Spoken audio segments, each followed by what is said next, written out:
Estamos en una época preelectoral en donde todos los políticos sacan diferentes narraciones y empiezan a construir convenientemente la historia, y tenemos que ser muy selectivos en la forma en la que nosotros escuchamos y entendemos los acontecimientos que realmente sucedieron y cómo a través de las relaciones de poder están construyendo la historia. Tenemos que ser muy cuidadosos, y para esto me gustaría hablar un poquito sobre la masacre de las bananeras y cómo los relatos y las estructuras de poder fueron armando lo que hoy conocemos y posiblemente también la opinión que tengamos al respecto. Para lo cual voy a empezar explicando analizando algunas de las fuentes primarias. La primera que vamos a hablar es la declaración de huelga de la Unión Sindical, que salió el 12 de noviembre de 1928, días antes de la masacre.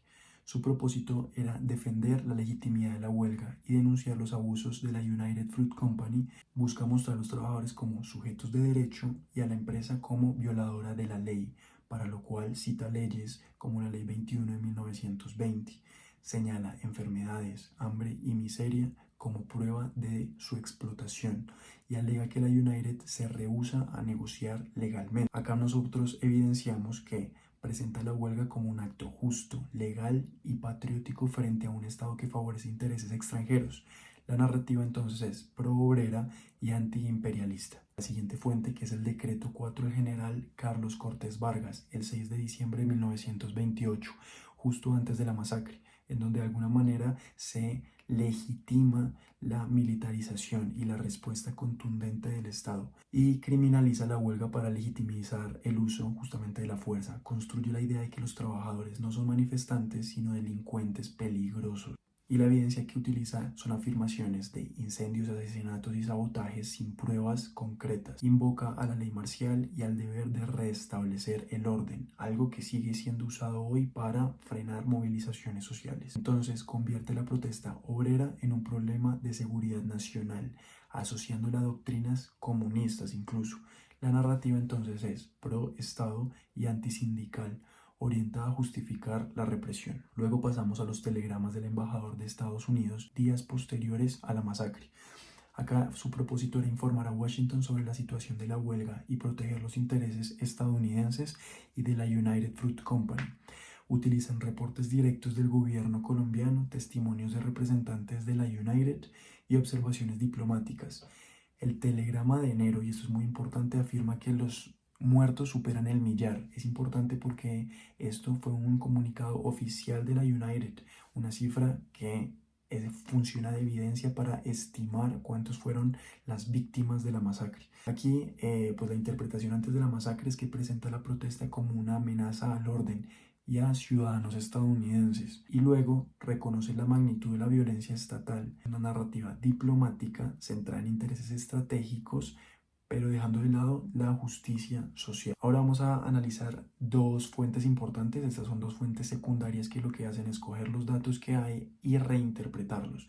Primero, una escrita por Kevin Coleman, las fotos que no alcanzamos a ver. Acá lo que él quería es mostrar cómo la memoria de la masacre ha sido manipulada. ¿De qué manera? Él denuncia que la United Fruit y el Estado gestionaron los archivos, especialmente pues los fotográficos, para ocultar o controlar la narrativa. Entonces acá ya hablamos como las estructuras de poder en realidad son las que construyen la historia. La evidencia que ellos utilizan que él utiliza son fotografías y su ausencia deliberada, archivos empresariales en Harvard, documentos oficiales y de prensa, análisis de los silencios y los vacíos archivísticos. Acá la masacre es vista como un evento borrado del imaginario público mediante estrategias de poder. La narrativa es crítica, postcolonial y centrada en la construcción de la memoria. La siguiente fuente secundaria que vamos a analizar es de Eduardo Mackenzie, en el libro Las FARC, el fracaso de un terrorismo, específicamente en el apartado de la masacre de las bananeras.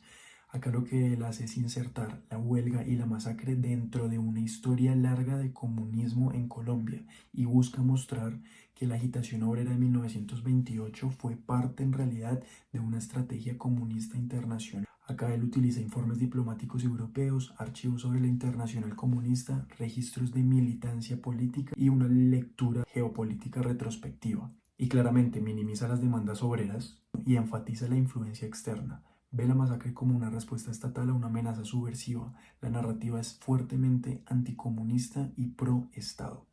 Entonces acá vemos claramente unas diferencias. Por ejemplo, si vemos los trabajadores, el decreto saca que son criminales, son incendiarios y son comunistas, mientras el sindicato habla como víctimas de explotación y son unos sujetos de derecho y la empresa está violando la ley. Luego vemos en las fuentes secundarias, por ejemplo, como Coleman habla de sujetos borrados por el poder, cómo se construyó la narrativa, mientras que Mackenzie, cómo son parte de una estrategia comunista internacional, quitándole todo el valor a sus peticiones como trabajadores y como sujetos de ley, sobrevalorando las relaciones internacionales del comunismo.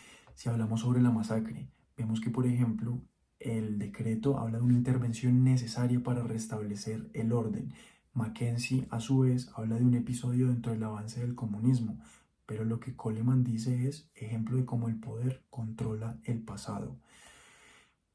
O el mismo embajador habla de un hecho grave, pero secundario frente a la estabilidad regional. Acá vemos cómo convenientemente cada uno de los actores utilizan parte de la información para armar su propia interpretación. Y ese es el mensaje que quiero dejar, y es: tengamos mucho cuidado con quién es el que está hablando, cuáles son sus intereses, por qué habla convenientemente como habla, por qué prioriza algunos actores y silencia a otros. Eso es muy importante porque en realidad todos estamos sesgados. Acá no importa tu inclinación política, tu inclinación económica.